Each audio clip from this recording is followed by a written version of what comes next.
Con su venia, Presidenta. Honorable Asamblea, para quienes damos vida y dinamismo al Grupo Parlamentario de Encuentro Social, en esta soberanía, la sociedad mexicana es heterogénea y encuentra en su diversidad su mayor riqueza.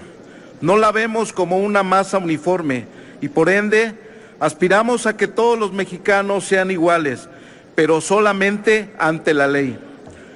Reconocemos, sí, que lo que tenemos que vencer es la desigualdad que la excluye, que la lesiona la cohesión social y pone en riesgo nuestra viabilidad como país.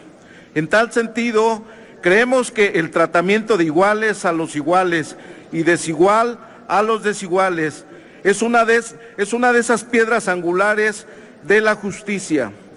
Uno de los flagelos más lacerantes para la vigencia y la vivencia de los derechos humanos en nuestro país es sin duda la discriminación que padecen los pueblos indígenas.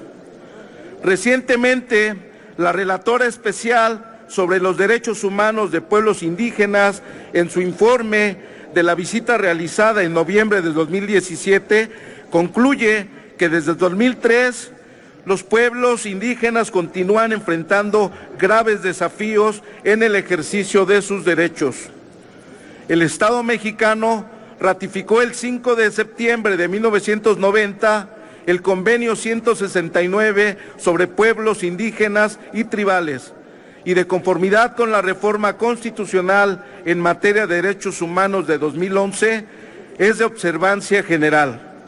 El inciso A del artículo 6 del Convenio 169 de la OIT establece que los gobiernos deberán consultar a los pueblos interesados mediante procedimientos apropiados y en particular a través de sus instituciones representativas, cada vez que se prevean medidas legislativas o administrativas susceptibles de afectar directamente. No obstante lo anterior, la relatora especial en su informe señala que las consultas que llevan a cabo las autoridades no son previas y que se emiten autorizaciones y permisos para proyectos antes de consultar a los pueblos indígenas. Situaciones de amenazas, hostigamiento y criminalización de los miembros de pueblos indígenas durante los procesos de consulta menoscaban el carácter libre de las mismas. Han pasado 7 años de la reforma constitucional de derechos humanos en nuestro país y la situación de los pueblos indígenas en México refleja la considerable brecha existente entre la realidad jurídica, política e institucional y los compromisos internacionales asumidos por nuestro país. Ejemplo de lo anterior, tenemos que el Ejecutivo Federal olvidó en su informe de gobierno dar una respuesta en torno a la omisión de presentar ante el Congreso de la Unión la iniciativa de ley sobre el derecho a la consulta previa, libre e informada de los pueblos y comunidades indígenas.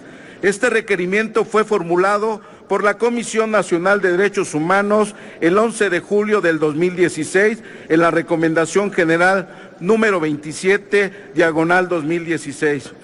La falta de la ley sobre derechos a la consulta ha traído consigo la instalación de mesas interinstitucionales con pueblos indígenas por parte de las autoridades para resolver la problemática, tal como lo presenta el 6º informe de gobierno. Resulta ver que la omisión se convierte en un logro para el gobierno de la República. Avances que pudiera presumir el gobierno federal para erradicar la discriminación en nuestro país, como la puesta en funcionamiento del programa Ciudad de las Mujeres por parte de SEDATU, se ve acompañado por la violación a los derechos humanos de más de 30 personas indígenas que no solamente se les despidió del programa, sino que durante el tiempo que laboraron en la SEDATU en Tlapa, Guerrero, no tuvieron prestación alguna. En este recinto nos acompañan integrantes de la Unión Regional de Mujeres de la Montaña, Francisca Reyes Castellanos, asociación civil que está apoyando a las mujeres indígenas despedidas por SEDATU, por atreverse a exigir el respeto a sus derechos humanos. En Encuentro Social nos pronunciamos porque en los pueblos indígenas definan no solo su propio tiempo de desarrollo económico, social y cultural, sino que en este caso específico exigimos a la titular de la SEDATU la reinstalación de las mujeres indígenas despedidas, el pago de los meses adeudados y el respeto a sus derechos humanos. Todas las propuestas que hacemos para mejorar la realidad mexicana en materia de derechos humanos serán desde la convicción de que otro México es posible con los derechos humanos y la discriminación como vigencia y como vivencia. Compañeros diputados, hagámoslo nosotros. Muchas gracias.